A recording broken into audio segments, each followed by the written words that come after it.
Coming off a couple difficult road losses against some really good teams, can Northwestern get back on track at home against Penn State? Let's talk about it. You are Locked On Northwestern, your daily podcast on the Northwestern Wildcats, part of the Locked On Podcast Network, your team every day.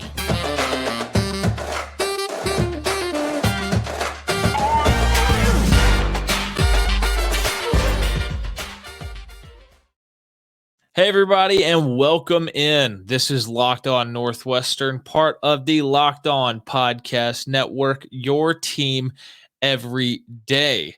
I'm your host, Carter Bird, and thank you for making Locked On Northwestern your first listen every day. We really appreciate it. We're available wherever you get podcasts, Apple Podcasts, Spotify, wherever you can find us. We're also on YouTube. Just search Locked On Northwestern. You can find us there. Wherever you're listening, make sure you're subscribed and you turn on notifications. You don't want to miss an episode, especially as we've been talking about this Northwestern basketball team and the amazing run that they've been on this season. Speaking of that Northwestern basketball team, let's talk about them right here, because Northwestern coming into this game coming up on Thursday. We're going to go ahead and preview this Penn State game. Northwestern is 20-9 overall, 11-7 in the Big Ten. Still tied for second with, I think, three other teams in the Big Ten up there. A few teams, I think three teams are one game back. I think Michigan State might be a game and a half back, if I do recall. Northwestern is on a 2-game losing streak right now. 2 games ago, they had that 66-62 loss at Illinois. It was really an awesome first half, really enjoyable. One of the most fun first halves of the year. They built out a 37-19 lead, going 8 of 16 from 3 in that first half.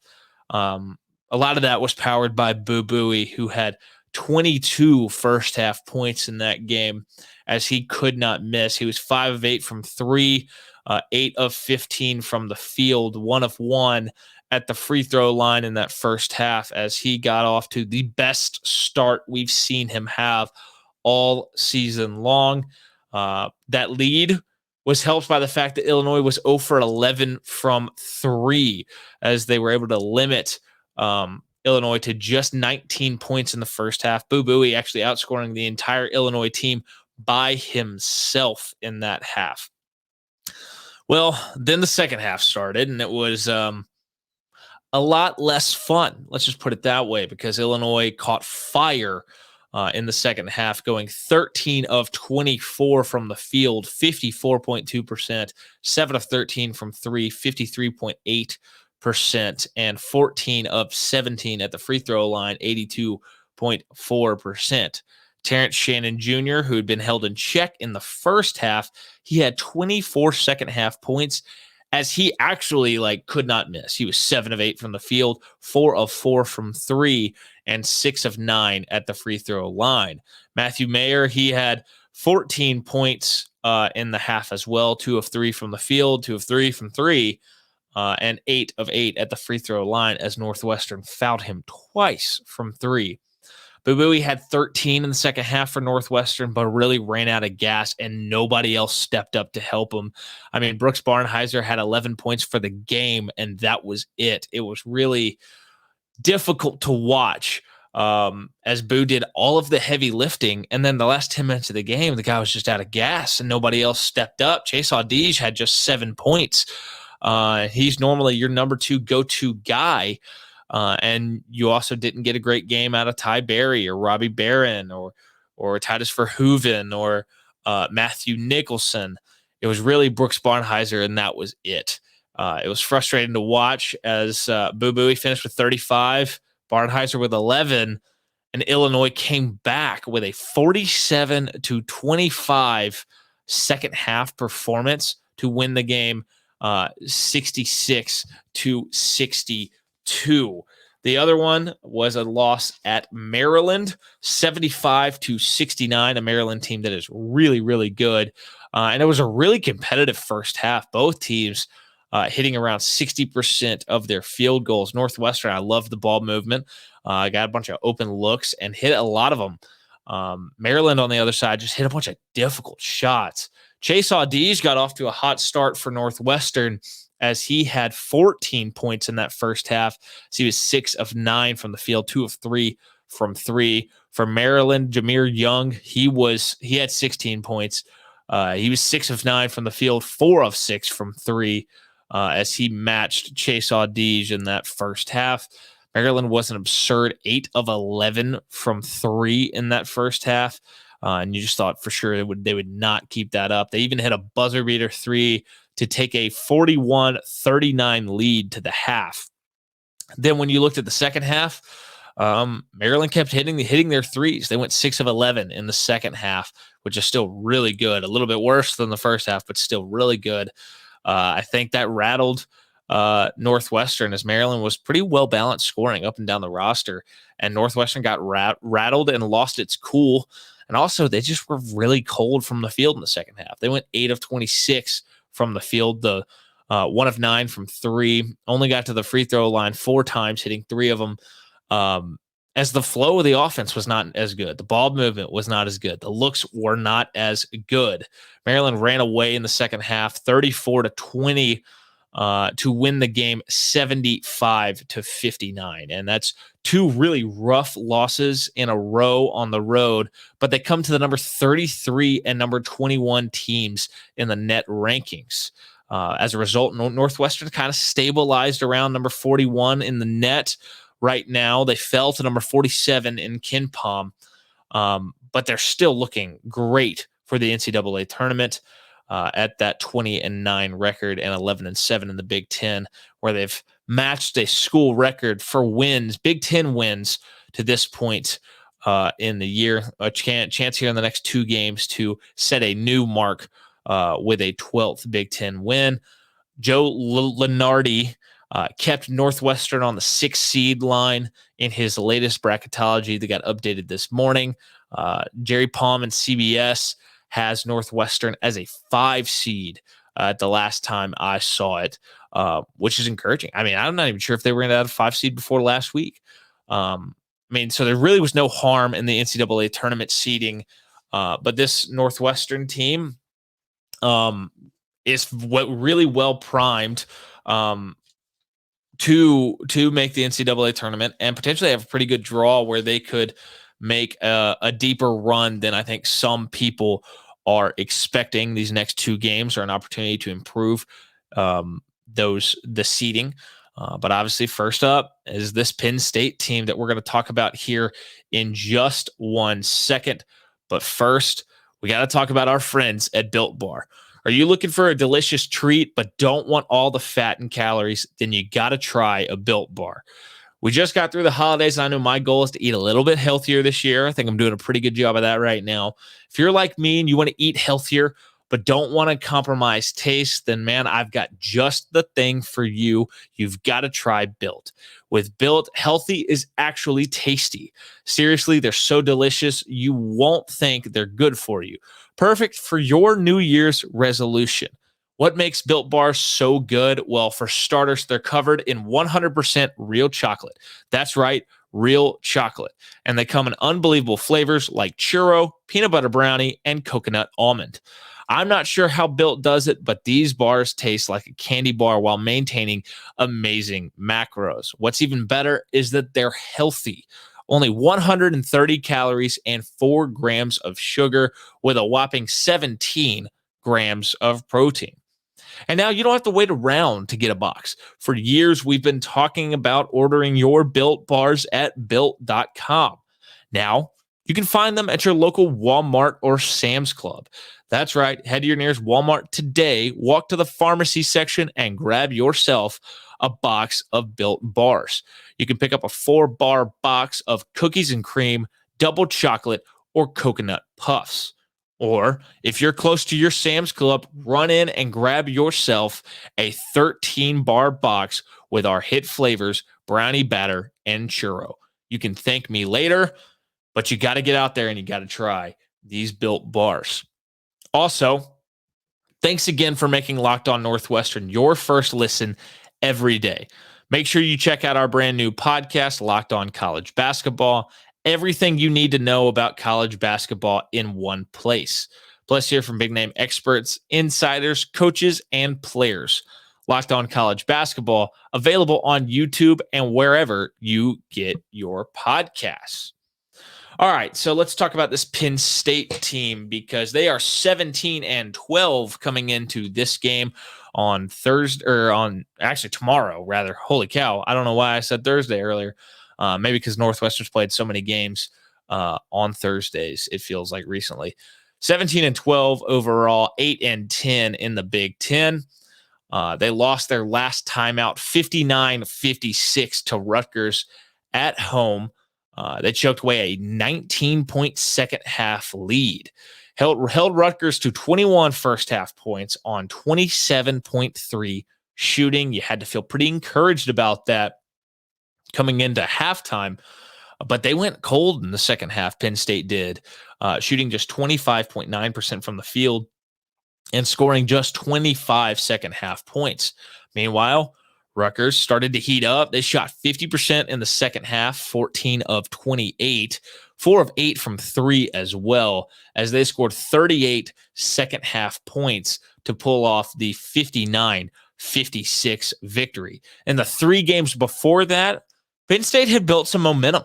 They beat Illinois at home 93-81, Minnesota on the road 76-69, and Ohio State on the road 75-71 before that loss to Rutgers at home that really they should not have lost. They should be coming off a 4-game winning streak when you look at it. They currently sit number 59 in the net rankings and number 49 in the KenPom. And their KenPom numbers are really, really, really fascinating when you look at it. They're good offensively, the number 14 team in adjusted offensive efficiency in the country. They are 55.9% on effective field goal percentage. That's good for 9th in the country. They're the number 1 team in offensive turnover percentage, turning it over just 13.1% of their possessions. But they are last in offensive rebounding percentage and free throw rate. So they're not good at getting to the free throw line. They are 363rd in the country in both of those categories. They shoot a ton of threes. They shoot threes at the 5th highest rate of any team in the country. That's their 3-point attempts divided by, I guess, the total field goal attempts that this team takes. They make 38.8% of their free throws or of their 3-pointers rather. That is good for 10th nationally, as they're a really, really good 3-point shooting team. On defense, they're really bad at forcing turnovers. They're 361st out of 363 teams at forcing turnovers. And this Northwestern team we know is pretty good at hanging on to the basketball itself. I think it's 15th in turnover percentage on the offensive end. Currently, Penn State is in Joe Lunardi's next 4 out in ESPN's bracketology. Jerry Palm of CBS has Penn State as the second team in the first 4 out in CBS's bracketology. So this is a team that very much is fighting for its NCAA tournament life right now. And that makes them dangerous because they have a lot to play for. This team, when you watch them, they're pretty guard led and senior led. When you look at it, I think the leading 5 scorers on the team are all senior guards.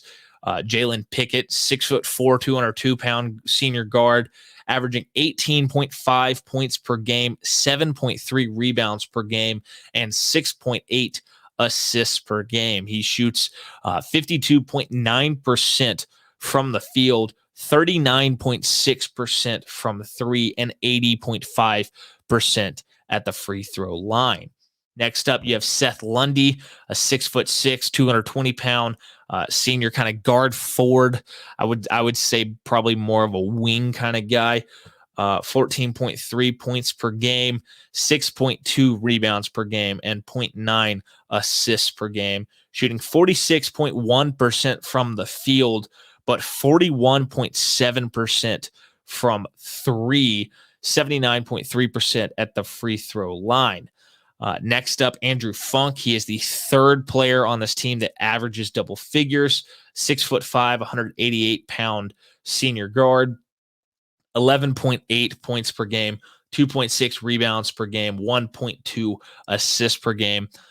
He shoots 43.4% from the field, but he is 40.3% from three and 82.1% from the free throw line. Next, you have Cameron Winter, a 6'2", 175-pound senior guard, 8.3 points per game, 2.7 rebounds per game, and 2 assists per game. He's 45.1% from the field, but he's 38.7% from three and 75.7% from the line. So if you're noticing a trend here, their guards can shoot from three. All of them can. Miles Dredd's next, 6'4", 220, another senior guard, 5.3 points per game, 1.9 rebounds per game, 0.8 assists per game, 38.8% from the field, but 36.2% from three, 83.3% at the free throw line. So that's 5 guards, and the worst one from three shoots 36.2%. There's other guys who can hit some threes on this team, but they're dangerous from deep. And we know Northwestern at times has struggled playing defense from three, like they did on Sunday. Their big man to keep an eye on, the guy who's going to start but doesn't play a ton of minutes when you look at it, Keba Njai, 6'10", 237-pound freshman forward, 3.5 points per game, 3.7 rebounds per game, half an assist per game. He is 47.7% from the field and just 59.4% from the free throw line. He's not huge. I think Northwestern matches up well with him. And that's going to be something that we're going to talk about here in just a second. Some things to watch, some things Northwestern needs to do in this matchup, if you're asking me. We're going to talk about that in just 1 second. But first, thanks for making Locked On Northwestern your first listen today. For your second listen, check out our brand new podcast, Locked On College Basketball.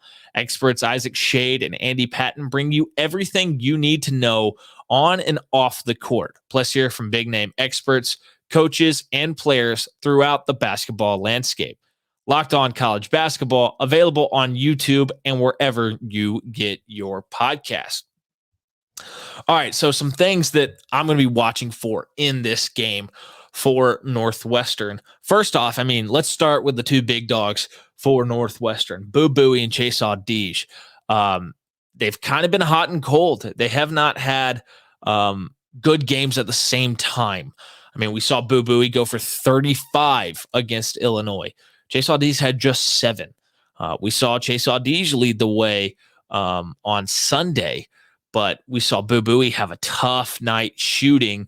He did have 8 assists. He had 7 of those in the first half, as he did a great job distributing early. Can both of those guys, can this dynamic backcourt for Northwestern, can they both get going together? That's something we haven't seen a little bit, and if they can, you got to feel good about Northwestern being able to hang for all 40 minutes and potentially pull out a win. Another key for that is how much can Northwestern limit Penn State from 3? We just saw Maryland go 14 of 22 from 3. We saw Illinois in the second half get hot from 3. I think they went 7 of 13, if I'm recalling correctly from earlier in this episode. Can Northwestern keep a team that is one of the 10 best teams in the country at shooting the 3? Can they limit their opportunities? Can they make it difficult for them to light it up from deep? That's certainly going to be a challenge. We know that Northwestern likes to trap and scramble and help. And Northwestern's ability to kind of scramble out to the 3-point line and contest 3-point shots is probably going to be significant in this matchup. This is a great opportunity for Northwestern's bigs. Matt Nicholson, Robbie Barron, Titus Verhoeven. This is a small Penn State team, and the bigs don't play all that much when you really look at the total time on the court. Northwestern should have a size advantage down low, especially with Nicholson. Can Nicholson have a big game with that chemistry that he has with Boo Buie? Can he get some easy opportunities at the rim? Can Titus Verhoeven continue to hit some buckets, or some layups and putbacks down low for you? Can Robbie Barron give you more than he's been giving you? And that brings me to my next point. Can Robbie Barron, Ty Berry, and Brooks Barnhizer, Barron, Berry, and Barnhizer get hot? Barron and Berry have been pretty cold.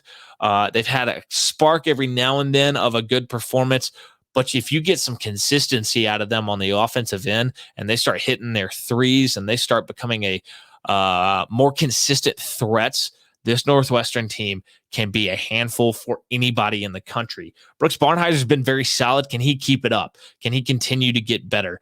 I love the effort that he plays with, the effort plays he makes. I think he is maybe the most unsung hero on this Northwestern team with the plays that he is able to make. And he's able to hit some big momentum shots as well, as we've seen over the last few weeks. And then finally, look, this is a win that you need in order to pursue that double bye, in order to pursue a potential second place finish in the Big Ten. I guess it's not out of the realm of possibility that you can finish first with the tiebreaker, because you did beat Purdue, and Purdue has a couple games left. If they drop both of them, Northwestern wins both, they will be the 1 seed. Or they could be the 1 seed. I think it gets really complex with how tightly packed this conference is. But the 1 seed's not out of the realm of possibility for Northwestern. But you definitely want to get that double bye. And that's why a game like this, a game where you will be favored to win, is critical for Northwestern in the pursuit of that double bye. So that's going to be what I have. Those are my things I'm going to be watching for in this game. That's going to do it for today's episode. Appreciate you tuning in. Thank you for making Locked On Northwestern your first listen every single day. We really appreciate it. We're available wherever you get podcasts, Apple Podcasts, Spotify, wherever.